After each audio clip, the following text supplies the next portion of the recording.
महिला आरक्षण बिल पर चर्चा करने के लिए संसद का विशेष सत्र बुलाया गया है, जिसको लेकर बवाल मच गया है। विपक्ष का आरोप है कि चुनावी माहौल के बीच मोदी सरकार ने जानबूझकर सत्र बुलाया है। इसी कड़ी में सपा प्रमुख अखिलेश यादव ने बीजेपी पर बड़ा हमला बोला और कहा कि सरकार की नीयत नहीं है आरक्षण देने की। साथ ही उन्होंने बीजेपी पर संविधान को खत्म करने का भी आरोप लगाया। क्या है पूरी खबर, जानिए इस रिपोर्ट में। महिला आरक्षण बिल को लेकर केंद्र की मोदी सरकार बुरी तरह घिर गई है। दरअसल हाल ही में संसद में सरकार ने नारी शक्ति वंदन अधिनियम के नाम से महिला आरक्षण बिल पेश किया था, जिसमें लोकसभा और राज्य विधानसभाओं में महिलाओं के लिए 33% यानी 1/3 सीटें आरक्षित करने का कानूनी प्रस्ताव है।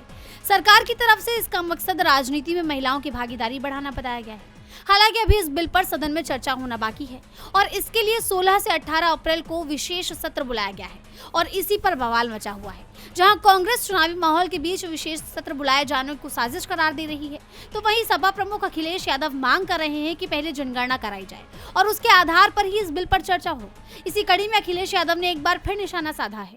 उन्होंने बीजेपी पर आरोप लगाया है कि सरकार की नीयत ही नहीं है आरक्षण देने की। भारतीय जनता पार्टी के लोग जानबूझ करके तमाम मुद्दों से ध्यान हटाने के लिए जल्दीबाजी में महिला आरक्षण की बात कर रहे हैं।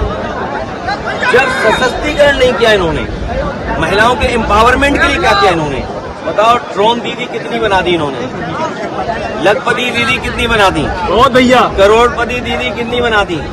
हमारी बेटियों की पढ़ाई छूट रही है, महिलाओं को सुरक्षा। अखिलेश यादव ने आरोप लगाया कि बीजेपी संविधान को नहीं मानती, वो संविधान को खत्म करना चाहती है और अपने मन विधान से चलना चाहती है। ये संविधान को नहीं मानते, बाबा साहब का दिया हुआ संविधान बदलना चाहते हैं और अपनी मनमर्जी से चलाना चाहते हैं। ये संविधान से नहीं चलना चाहते हैं, अपने मन विधान से चलना चाहते हैं। लोकतंत्र पे भरोसा नहीं, एक तंत्र पे भरोसा है। वहीं अखिलेश के इन हमलों से बीजेपी सवालों के घेरे में आ गई है। डीबी लाइव की report. DB live Uttar Pradesh की रिपोर्ट।